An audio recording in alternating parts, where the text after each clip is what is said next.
tema de hoje é Big Data e bancos de dados não relacionais. Eu sou o professor Cássio e vou trabalhar esse tema com você agora. Bom, para começar, eu queria te mostrar e apresentar o erro comum que acontece com a maioria das empresas e usuários de Big Data. É acreditar que apenas adquirindo pacotes comerciais de análise e organização de dados já é o suficiente e que Big Data vai fazer todo o resto, ou seja, o Big Data é o responsável por fazer o milagre da prosperação dos negócios. Isso é totalmente errado. Tá? Big Data vai muito além dos tradicionais sistemas de tratamento de banco de dados e tudo mais. Big Data para utilizar-se de Big Data é necessário compreender todas as etapas de desenvolvimento que estão por trás dessa área de Big Data. Para isso, eu queria te dizer que Big Data o desenvolvimento de Big Data é dividido em 3 etapas. A etapa 1 é a coleta de dados. Então, deve se preocupar com a coleta de dados, ou seja, os dados devem ser o mais variados possíveis, das mais variadas fontes possíveis e deve ter em grande volume. Ou seja, não adianta nada você ter sistemas para promover a análise e organização de dados se você não consegue os dados suficientes e os dados adequados. Então, para isso, você precisa mudar toda a sua estrutura para conseguir obter esses dados de diversas fontes. Como você vai obter esses dados precisa ser observado. Então, a coleta de dados é a primeira etapa, é entender como você vai expandir a sua coleta de dados. A segunda etapa é o tratamento de dados.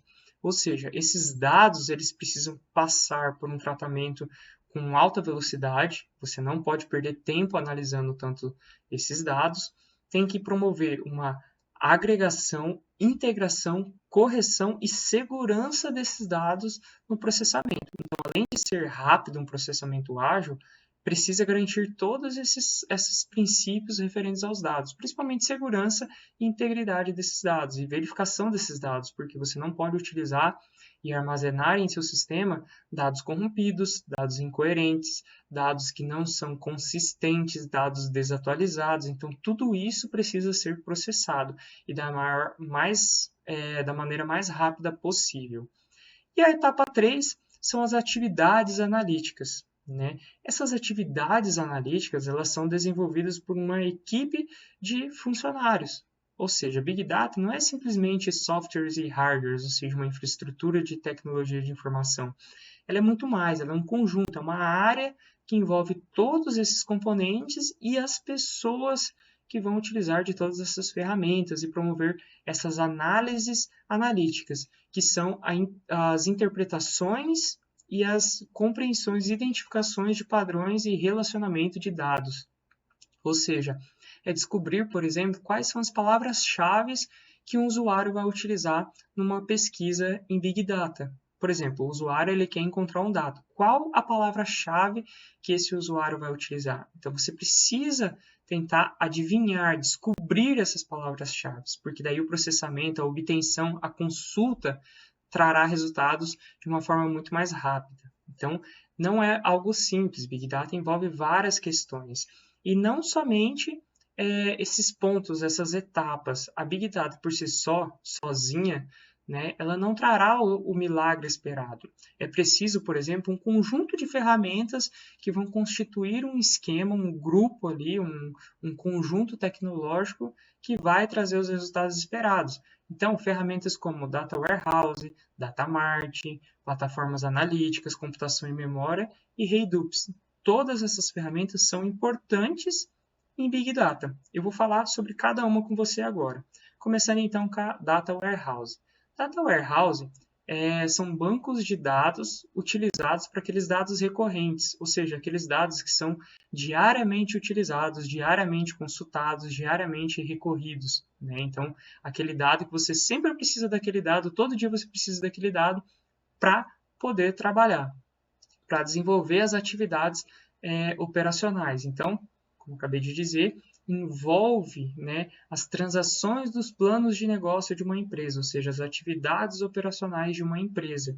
Então, ele é destinado a armazenar de maneira mais fácil, ou seja, muito mais cômodo você pegar esses dados ali num banco, num repositório local, vamos dizer assim, do que você ir novamente fazer uma busca em Big Data, com diferentes fontes, até você achar novamente aquele dado, você perde, querendo ou não, um tempo. É lógico, um tempo curto, mas mesmo assim é um tempo que você perde.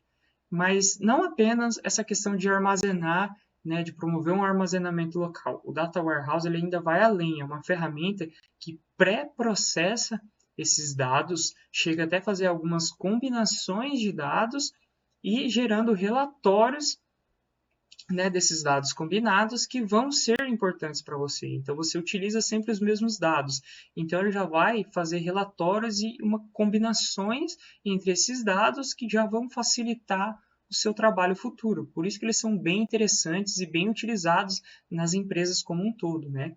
A única questão é que não se pode editar esses dados, né? Os dados estão lá, são armazenados, são combinados pela Data Warehouse, mas você não pode editar esses dados, né? É uma outra ferramenta que você tem que utilizar para poder realizar todas essas questões. Já o Datamart é uma versão menor do Data Warehouse, ou seja, o Data Warehouse ele é utilizado na empresa como um todo. Então, é um repositório, vamos dizer assim, um repositório local da empresa. Já o Datamart é como se fosse um repositório local setorial.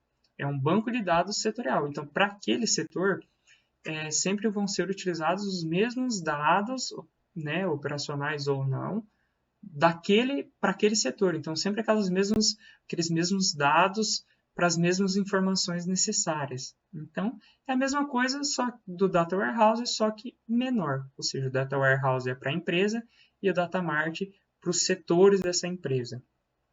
Já as plataformas analíticas são as responsáveis por pegar os dados combinados já pelo Data Warehouse, por exemplo, e promover as análises, ou seja, fazer as interações e o processamento de dados, que é o principal ali, é analisar cada um desses dados e deixar pronto, digamos assim, né? Fazer meio que antecipar o seu serviço no processamento e na análise de dados. Chega a ser de 10 a 100 vezes mais rápido do que qualquer outro sistema de processamento. Então, é muito interessante essas plataformas analíticas. São ferramentas que são necessárias, né? Com base ali no custo-benefícios, é interessante sim uma empresa adquirir essas plataformas analíticas para análise de dados, porque ela analisa grandes conjuntos de dados, ou seja, o Data Warehouse e o Datamart, eles promovem uma junção de dados, ou seja, criam grupos de dados, e as plataformas analíticas são as responsáveis por processar esses grandes conjuntos de dados. Tem também a computação em memória. O que seria isso? A computação em memória ao invés de você armazenar os dados em um disco rígido, por exemplo, né, ou armazenar na nuvem, como essa questão toda da Big Data, você armazena diretamente na memória RAM do computador que está sendo utilizado. Isso traz muitos benefícios com relação à velocidade de processamento, porque é muito melhor você ter ali um dado dentro da memória que já está ali com alto poder computacional, já está disponível aquele dado para fazer toda a parte computacional, do que você deixar, por exemplo, em HDs, discos rígidos, que são físicos, né, e que tem delays, tem perdas de tempo, ou mesmo na nuvem, que dependendo do tráfego de internet pode dificultar o processamento desses dados, enfim.